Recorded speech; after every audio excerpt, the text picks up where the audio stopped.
Hello, welcome everyone. Thank you so much for joining us. My name is Liz McCabe. I'm a trustee of Salt Tree Art. Salt Tree Art creates rich community spaces that unite arts and ecology in unexpected, educational, and inspiring ways. We're based in Queens, New York, but we've gone global today with friends and guests joining in from all over the planet. I'm coming in live from Chicago, where it is characteristically windy, and I'm really excited to be a part of Salt Tree's Fall Festoon, a celebration of the honeybee. This is the second of 3 sessions that we've got going on today, live video sessions, but we also have a whole suite of other things happening up on our event site. So if you stick around for this panel with us for some very cool guests I'll introduce in just a second, but anytime later this afternoon, if you want to check out the event site, it's at salttree.art/Fall Festoon, and what you'll find there are videos, artworks, make-along projects for the kids or for anyone. And we have a Salt Tree tradition, the Waggle It bee dance, to get moving, especially in these lots of video times, understand a little bit more about honeybee communication, and join in a really fun activity. So that's all on the suite of Fall Festoon activities. But for now, I'm really psyched about this panel for today. We have a cool combination of people who all collaborate with or are inspired by bees and their artistic and scientific practices in different ways. So I'm going to introduce them one by one. I'm going to start by welcoming Jessie FRISTCH in. Hi, Jessie. Hi. Thank you so much for joining us from Central Wisconsin, right? Central Wisconsin. Fabulous. So Jessie is in her first year of college, way back when that was. Back, you guys. Jessie found a book about ancient funeral portraits that were painted with beeswax. She became fascinated by this lost art and has dedicated herself to working with beeswax encaustic pigments for the past 16 years. She is a working artist, an art fair exhibitor, an encaustic workshop instructor, and a pollinator protection advocate who is the creative mind behind Buzz in Art Studios in Stevens Point, Wisconsin. Oh, I know where Stevens Point is. Yeah. Jessie is also a member of Gallery Q, Artist Cooperative, is council chair for the Stevens Point Festival of the Arts, and is on the steering committee for the Hidden Studios Art Tour in Central Wisconsin. Hope you're doing well up there in Wisconsin. We are here in Wisconsin. Me and my dog are at the studio, and it is a pleasure to talk with everyone today. Awesome. And hopefully we'll meet your dog at some point too. I'm going to invite Dr. Elizabeth Hanoff into the conversation. Hi, Elizabeth. Hi. Hi. Dr. Hanoff is a computational biologist with an art practice. She currently holds an assistant professor position in the Technology, Culture, and Society Department at the NYU Tandon School of Engineering in New York City. At the center of her work is a fascination with the way living beings interact with their environment. This inquiry has produced a body of work that ranges really widely and awesomely, from scientific articles and peer-reviewed journals to projects with landscape architects, to working as an artist in environments from the School of Visual Arts to the MIT Media Lab. She has made contributions to understanding how plants respond to the force of gravity, how genome structure changes in response to stress, and most recently has turned her attention to the ubiquitous and invisible microbial component of our environment. We're going to hear more about that in a minute. Her work with the MIT Media Lab led to the development of a novel approach to urban microbiome sampling using honeybees, and we're really excited to find out more about that. It's going to be very cool. And you're in New York right now, right? Is that right? I am in Bushwick, Brooklyn. Wonderful. Thank you so much for joining us. And last but not least, I'm going to invite Brian Soliwoda into the crew. Hi, Brian. Brian Soliwoda is a New York City-based environmental artist who finds inspiration in the regenerative design movement, building creative pathways for healing ecosystems through community engagement. He serves as a principal artist for Salt Tree Art. His recent work includes an experimental sculpture series, Mycorrhize, which explored artistic techniques for improving regional mushroom farming practices, and Wind and Waves, a biodegradable sculpture for LaGuardia Airport that embedded seeds from plants connected to New York City's immigration history. One of his current projects, Sticky Situations, works with honeybees to assist in the artistic process, with the pilot sculpture from the series, Comb Over, exhibiting last year. And we're going to hear lots more about all of these interesting projects. So thank you, everybody, for joining us. It's great to have a chance to talk with all of you today and think about the relationship between arts and science and how bees stick them together in complicated ways. So I'm actually going to ask Jessie to start us off. Tell us a little bit about your work, what you do. If your dog chimes in, nobody will be upset. He's sleeping at my feet, so cross our fingers. So he's a puppy. He's only 11 months. But okay, so I paint with beeswax. So I've been painting with beeswax, which is called encaustic, which was invented by the ancient Greeks over 2,000 years ago. And I found the ancient history fascinating. I found its archival qualities fascinating. I didn't have patience for oil painting to dry, and I didn't like using mineral spirits and solvents, and I wanted something that was better for me. So I discovered encaustic, fell in love with it. So I use pharmaceutical grade beeswax, though you could use natural beeswax. My paintings are very colorful, so I want the purest beeswax. And then I also this is encaustic medium. Actually, all my encaustic supplies are made in New York. I use RNF paints and then encausticos. And I buy all my paint from Fine Art Store in Rochester. So that's where I get all my painting supplies. So this is encaustic medium, which is beeswax, damar resin, which is a tree sap.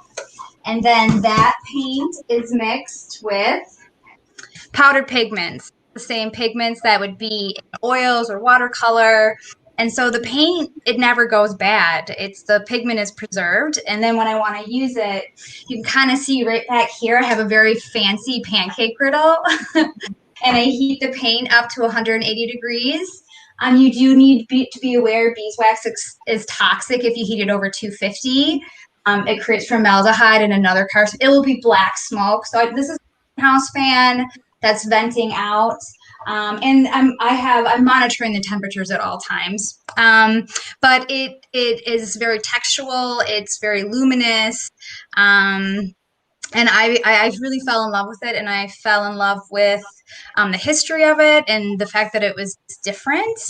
And then I'm a huge gardener. I'm all about organic gardening, and I have gardens everywhere. And so I always loved the bees as pollinators. And a couple years ago, a gallery asked me if I would paint a bunch of bees in my encaustic work. And I was like, never thought about it, and I was like, sure. So I painted a bunch of bees, and people went crazy, and I had such a great time, and it made sense because I love gardening so much. And then it in the past 2 years, that's my main focus now as an artist is pollinators, protect the pollinators. I have an exhibit up right now called Protect the Pollinators. And some of the work that you'll see are my honeybees painted in beeswax. So, yeah. Amazing. Actually, maybe we should go right to your slides now if you want to take a look. Yeah. Sure. Thanks. So that's my little artist nook where I'm standing right now. So that's where all the paintings are. That's where all the magic happens, guys, right there. In my studio, I named it Buzz and Art Studios because people would always say, I had my slogan was a buzz in art. And then I was like, that could be my studio name. And so I just started teaching workshops 2 years ago at my studio so I can teach 4 students at a time. And I really enjoy teaching.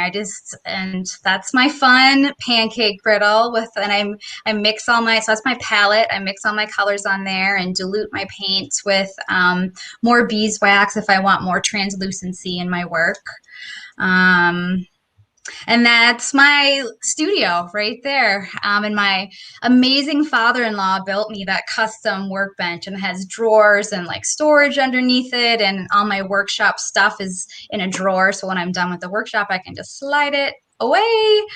And I have a lot of light. And this is I love this photo. This is my new Instagram photo cover for my Buzz and Art page because I just loved it.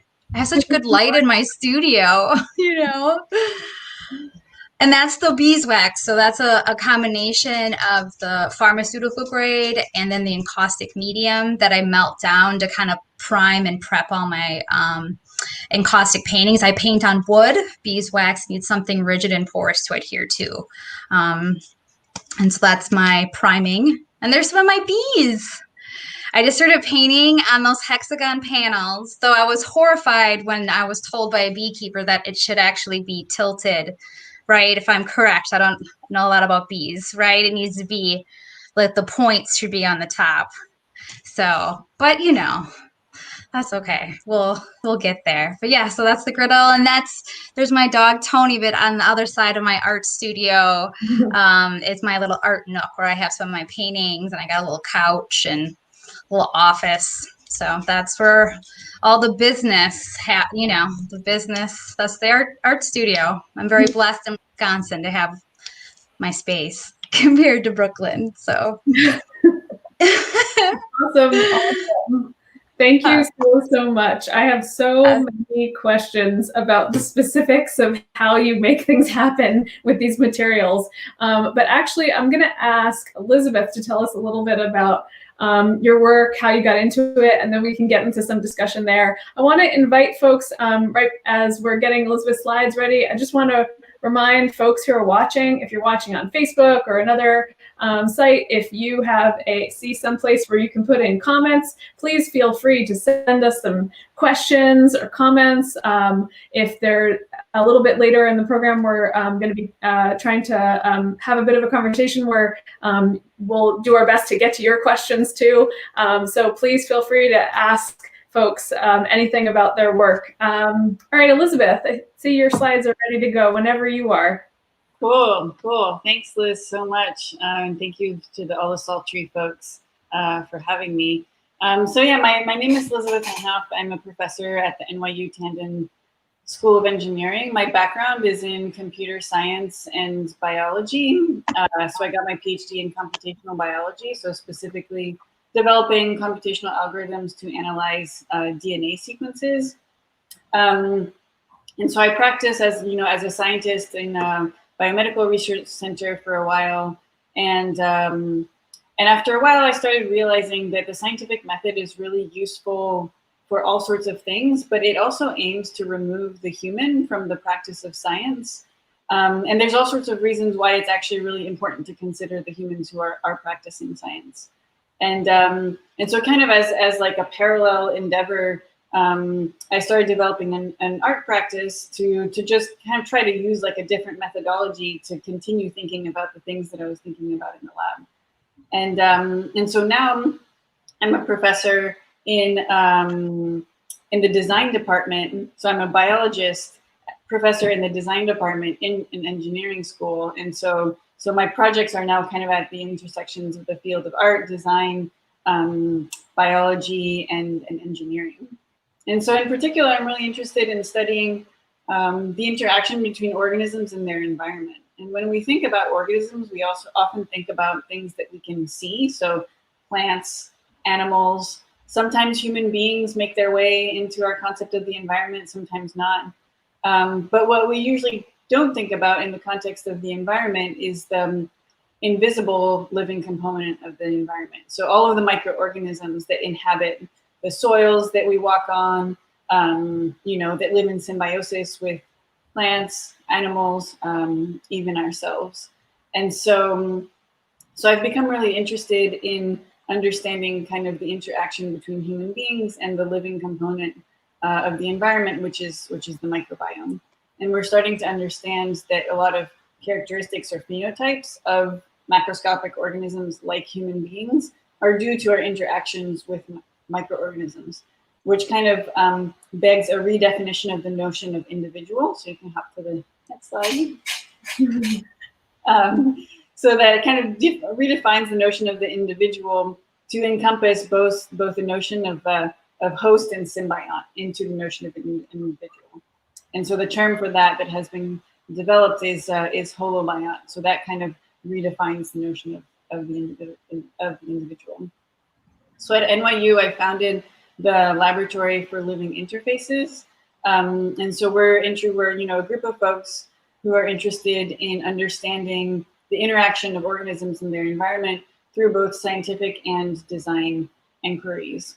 And so in particular, we're interested in how design decisions, such as the design decisions made by architects, city planners, material scientists, affect and sculpt the ubiquitous living component of our environments, which is the microbiome. And so one way that we need to do that is to be able to make maps. We need to make microbial maps of our spaces, which means that we need to gather samples from our environments. And so if you can hop to the next slide. So what we see here is the tool that we usually use to gather a sample. It's a swab. I think probably everybody now has had one of these uncomfortably stuck up your nose for a COVID test. And so this is kind of the standard tool that we use to gather microbiological samples. But when what we're studying is a city, such as New York City, as the image here that you can see on your right, you can see that the scale is very different between our collection tool and our object of study. And so a few years ago, we were thinking, we had done a bunch of mapping projects, mapping the subway system of New York City, microbiology of the subway system of New York City. And so we were thinking, we're like, well, what we really need is a collection mechanism that will allow us to collect information or samples from a much broader range within the city. The swab being too small. And so we thought really hard about it, and we were like, honeybees are kind of doing exactly what we were asking our undergrad students to do, which is go out into the world, interact with things, do your thing, and then come back to one spot, so the lab, with whatever material you've gathered. And so an intrepid undergrad student at the time, so Devora, who was pictured in the image before, made contact with a bunch of beekeepers in Brooklyn and nurtured these relationships. And so we started this research project with beekeepers in which we were trying to ask the question, is there any way that we can get information about the microbes that the bees might be interacting in their environment as they forage for food, that information that they would be bringing back to the hive. And so, long story short, for question of time, we realized that the debris that accumulates at the bottom of the hive is actually a really rich sampling material to understand the microorganisms that the bees are interacting with. And so interestingly, these are not just plant-related microorganisms, which you would expect because the bee is making physical contact with the plants, but these are actually microorganisms that are related to mammals, also to aquatic environments, if there happens to be a body of water nearby. And so what this is really highlighting is that the microbiome is kind of like a continuum in their environment. So it's something that really kind of exists everywhere, even beyond just the physical substrates that we can think of. So you can hop to the next slide. So Miguel Perez, who was a student at the MIT Media Lab at the time, built, this is actually a video, and this was a PDF. Never mind, no video. But he built this custom sampling tray that can fit right underneath a Langstroth hive, that has exactly kind of those standard dimensions, that allowed us to collect samples in kind of a standardized way that eliminated kind of handling differences between the different beekeepers. So you can go to the next slide. So we developed this, we benchmarked and kind of prototyped this methodology here in Brooklyn and then took it all over the world. So we've done kind of bee-mediated city microbiome studies, various cities in the United States, in Australia, so in Southern Hemisphere, in Europe, and also in Tokyo. And so here in Tokyo was where we actually got the most dense samples. There's a lot of urban beekeepers in Tokyo. And so we were able to correlate kind of differences in microbial signatures to physical distances between these sampling sites. And so this tells us that the honeybees are a really kind of rich and also kind of consistent collaborator to work with when we're trying to gather samples from an entire region in the city. And if you can go to the next slide, I think that's it. Yeah, and so obviously none of these projects wouldn't be possible without the really rich and generous collaborations that I've had with a bunch of different folks from both academic institutions, community organizations, and arts institutions. Amazing. Thank you. Thank you so, so much. I'm also thinking about how you figured out that honeybees were doing exactly what your undergrads were doing. And I'm thinking about what my undergrads are doing, and my honeybees honeybees are not very involved, but maybe more so. There's so many rich connections between these two kinds of work we've heard already, just thinking about this idea of connecting across time, like with an ancient practice, and the way that Elizabeth, your work is really helping us understand that idea of connectivity constantly all around us in really interesting ways. Before we launch into more questions, I want to give Brian, last but not least, a chance to tell us a little bit about your work and some of the projects that you're doing that are directly with honeybees. Yeah, thank you so much, Liz. And I am super humbled and a little nervous to go after both of you guys because it's such incredible programming that you're doing right there. So what I do, and it's very much in line with what we've been talking about, is the kind of art I do is looking at environmental issues first and then asking how can art help? How can we address that?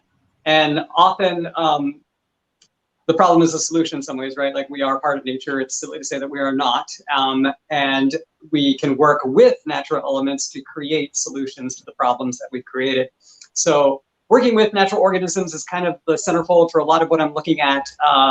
You had mentioned earlier one of the pilot projects that I did when we first started the nonprofit was MicroRise, where I was looking at mushroom growing, and the problem was the plastic that's used in exotic mushroom growing, and trying to eliminate the plastic.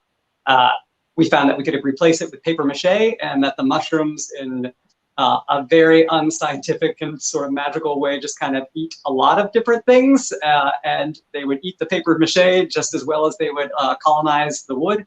But what was great about it is paper mache can go to anybody. So you know, second graders know how to paper mache. So we built these really cool towers, and we did them much larger than you normally would. And the mushrooms then colonized the art. So it went from towers of art to towers of food. Fairly simple on paper, but the practical applications of it were really exciting because it was a chance to bring a group of people into an agro practice that normally wouldn't. So kids were getting invested in, like New York City kids were getting invested in the kind of farming that takes place outside of the city. There are more now, but at the time there were not many mushroom farmers in New York City. So it was really cool to bring those things together. So that was sort of the base of it, and that began to open up the brain to all the other options, and always been interested in bees. There's just so much that we know about them, and they're just a fascinating thing because they challenge our understanding of what individualism is, of what sex is, of what it means to life in general. Like, what we depend on each other so much, and like without these tiny little individual creatures that need to act as a greater unit to survive the entire planet, there's a mind-blowing amount of science to look at here. So whittling that down, quite literally, I decided to work with the bees just as co-collaborators initially.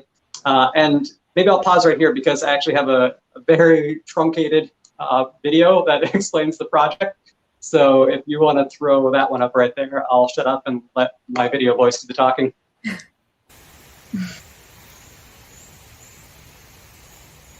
The original idea came from looking at bees and thinking about the space that they occupy.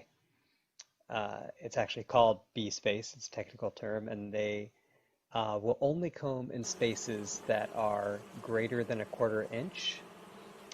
And ideally around 5/8 inch. So this ideal space gives them the best kind of comb, and at the top of that, it's going to be the honeycomb, and at the bottom, that's going to be the darker comb. And I began thinking, knowing the science, can we work with the bees to create something?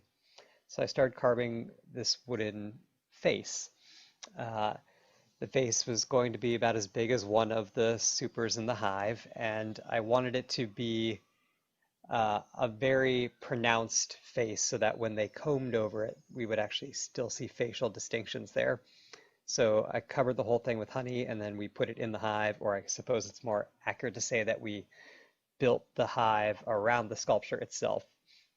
We still had some frames in the bottom just so the bees could have their normal to do. And if they didn't want to participate in the art project, then they wouldn't have to at all. But I was hoping the honey would sort of incentivize them to actually begin combing on the sculpture and making some choices.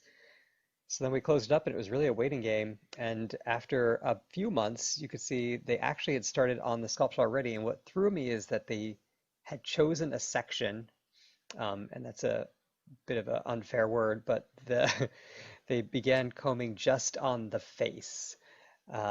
And they had still filled the bottoms with honey doing normal bee things, but they really started to fill in this empty space with their freeform combing. And then you see towards the end of the season, this is what we had, this really incredible bit of natural art that the bees are just doing their thing, but working with the design I had given them, they had completely covered the face. Now, unfortunately, we had a really sad winter and a mouse had gotten in there, so the bees did not make it through the season. So when I finally went to go open the sculpture, and this is about a year or so from the time that they had originally gone in, this is what they had left. This was sort of their the hive's legacy right here, and I thought it was absolutely stunningly haunting and just a really cool piece of work.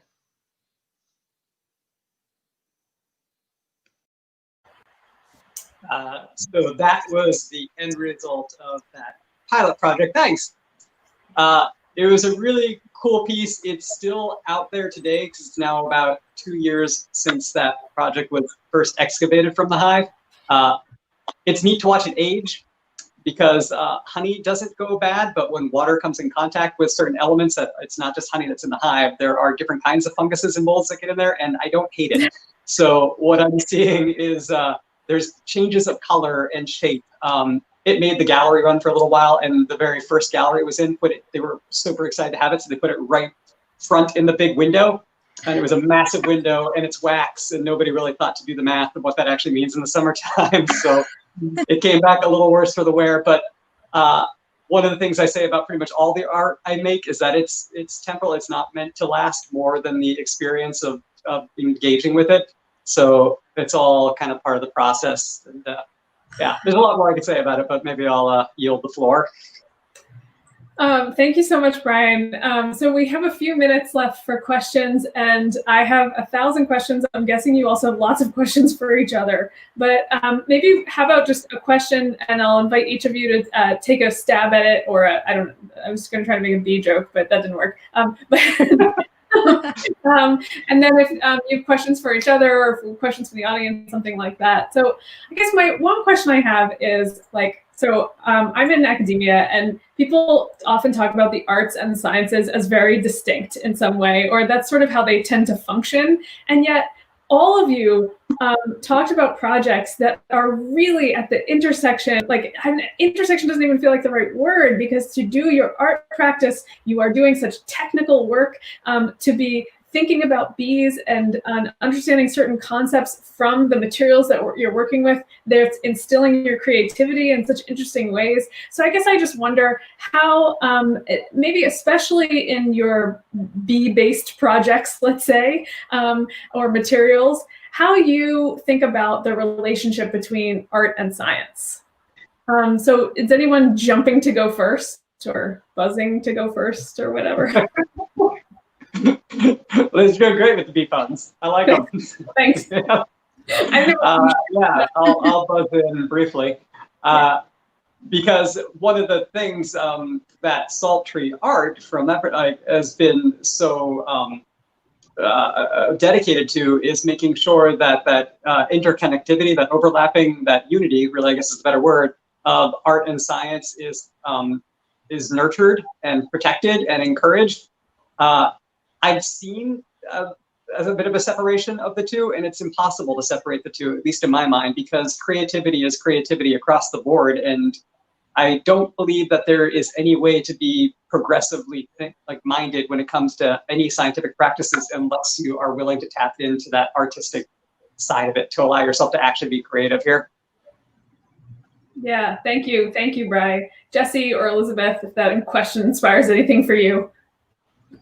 For me, I guess it makes me think, and I haven't thought about it for a while, but the woman that introduced encaustic to me, she was my professor my first year of college, and I went to Italy with her with a science professor, and it was like an art class that merged art and science together, where we studied, volcanoes and rocks, and then art and all this stuff. And so it was like a class that merged. So it's so interesting to hear you guys talk about it, and it was one of my most memorable experiences as learning to be an artist. That was like my first year of college, and she was also the woman that introduced me to college or encaustic. So it's nice to think those thoughts again. So, because it was a great concept for a class. So that's it. Thank you. Yeah, I've thought a good bit about the practice of art and the practice of science and how they overlap and how they differ. I think that I think that ultimately they're kind of different methodologies with a similar goal of understanding the world around us and also understanding our place in the world and understanding like ways that we interact with and situate ourselves in the world. I think that they're just as important ways of knowing. I wouldn't necessarily be able to like rank one over the other. And I think that the artistic practice has an extremely technical aspect to it. And also, I think that there's maybe a distinction that you can think about, which itself is like a whole philosophical conversation. But I think the practice of science, at least biology, involves trying to understand things that already exist. So we're, all of these biological systems already exist, and we're trying, to like create these windows into these systems through extremely creative practice, in developing the instruments that we use and things like that. But fundamentally, we're trying to understand something that already exists. Well, you could make the argument that the artistic practice is creating something new that hasn't been there. That statement is like a super rich thing to unpack because we can also make the argument that creativity is a process of discovery. And I think that there's all sorts of philosophical and also like religious penchants that you can take to try to like unpack that idea as to whether like, the practice of art by humans is making something new, or if you are just rediscovering something that has existed in the ether. Mm-hmm. But what I like to really like to really convey to my students mostly is that I think that both the practice of science and artistic practice involves a lot of rigor. Like doing good science and doing good art is an extremely rigorous practice. And I think that a failed science experiment doesn't make an art project, and vice versa. And so I think that what I really respect in both of those disciplines is that there is a really strong sense of rigor in those practices. That rigor looks differently on in one practice or another, but it is really similar in the sense that there is a very clear definition of what a rigorous practice is. Yeah. Thank you all so much. I mean, so I was going to ask on this point of discovery, and then I want to invite you to, if you have questions for each other too, on this point of discovery, if there's something about, so all three of you are, I'm thinking about the title of this panel is Collaborating with Bees, but you're all sort of working with bee materials or like bee processes in different ways, which I find so interesting. So I'm wondering if there's something that you have discovered about whether it's like something about the material that you're working with, thinking about encaustics or the bee debris or the bees themselves, Brian. If there's something about the kind of tactile experience that has helped you recognize something either about bees or sort of what it is to kind of work in proximity to and with this other organism that doesn't necessarily care what we're doing, but is constantly affected by us. That makes sense. Mm-hmm. Yeah, Jessie, maybe you have some thoughts about the tactile experience. I feel like you have a very tactile relationship to your medium. Oh, for me? Mm-hmm.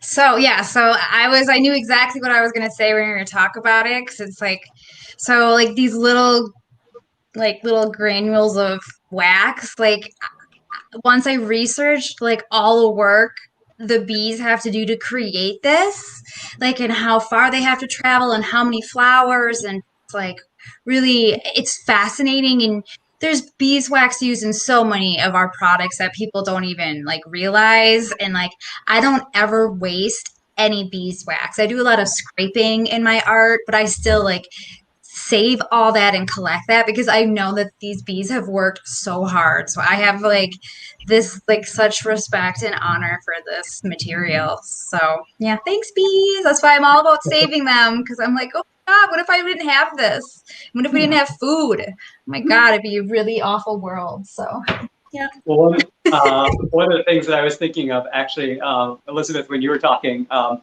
was how neat it would be to be able to do encaustic wax work using the wax that's collected, knowing the microbial makeup of that wax. So you could see the art as connected so much to the human interactions that sort of make up the painting, and would that inform the actual design itself, and boom, all this stuff. But getting back to sort of observational tactility, that's not really a thing. One of the things that surprised me when I was watching, so the hive project took a year because the bees just take as long as they need to take. And with that observation, there came a lot of really interesting data that I hadn't, I mean, it's been done before, but I hadn't got to be able to experience it so firsthand. One of the most surprising things for me was that the bees carved the sculpture in addition to just combing it.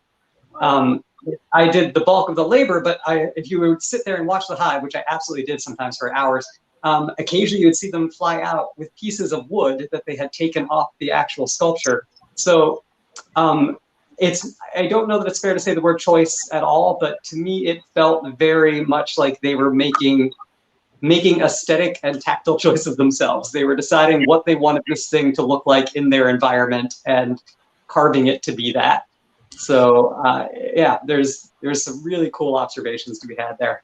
Yeah, or what they want it to feel like, even to go back to the tactile, or whatever would be the appropriate. Again, I know nothing about bees. Sorry, but like what would be the bee version, right? Of not just seeing what they wanted their environment to look like, but what they wanted to maneuver around or through, or something like that. Mm-hmm. Cool. Yeah, there was a lot of surprise choices. And oh, actually, I should make this point because in the video, I gave the wrong number of bees. The preferred bee space is actually 5/16 of an inch. So the original thinking was that I would be able to manipulate roughly, like manipulate the way that they encased the sculpture by limiting the amount of space surrounding the sculpture. So I originally come up with like a dome that was going to go over the piece itself, thinking that if I gave them too little space, they would just put in that resin, that bee glue. It's called papyrus, I think. And then they would keep the brood to the dark cone to the bottom, the light to the top. It was way too challenging to get into those details with them. So we just let it go free form. And it's like, well, there's a lot to be learned by letting bees create in open space. So let's just see what they do in that. Mm-hmm. Yeah. I think something that struck me about both of y'all's presentation was the relationship to time. You know, Jessie, you mentioned, you know, beeswax being a very archival material, and I'm super fascinated with the idea of archives and memories and, you know,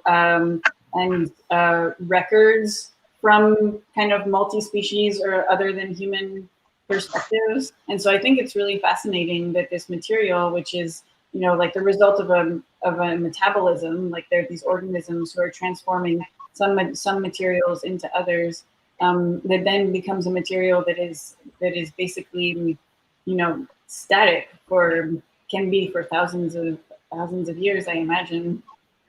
And so I think it's really interesting, like the notion of like archive as mediated by the metabolisms of these particular organisms. But then on the other side, it's also a really fragile material, as you mentioned, Brian, and, you know, sitting in the sun in a gallery space for a few months, and you know, it starts melting away. And so I think it's interesting how it can be those things at the same time.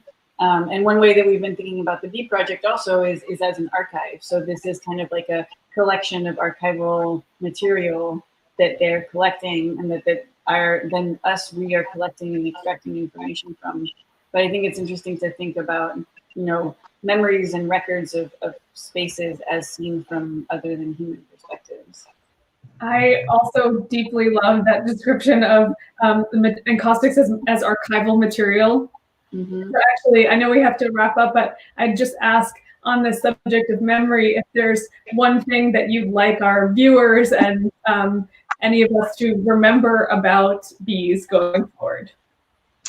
In the spirit of celebrating the bee for our fall festoon. Mm-hmm. I would invite them to try to imagine what the world feels like or looks like from a bee's perspective. You know, not just the translation of size, but also their relationship to the rest of their hive and their body, and like kind of the notion of self, like you brought up, Brian. But also, I mean, their way of like orienting through space also is very different than ours. And so I think trying to translate perspectives from the kind of super anthropocentric perspective that we take all the time, I think bees are a fun imagination or exercise to do that. I think I would like people to remember that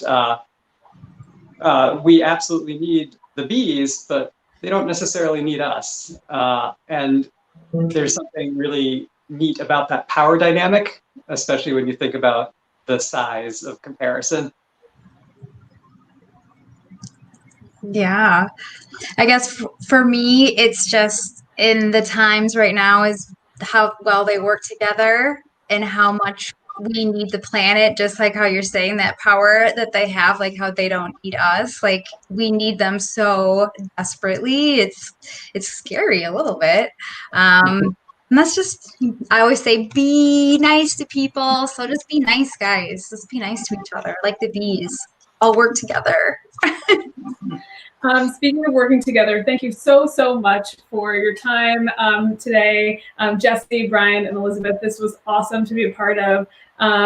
Everybody viewing, thank you so much for being part of the conversation and helping us think about bees. We're going to have one more panel for the Fall Festoon live video sessions coming up in just a little bit at 4 o'clock Eastern Standard Time, 3 o'clock for us Midwesterners.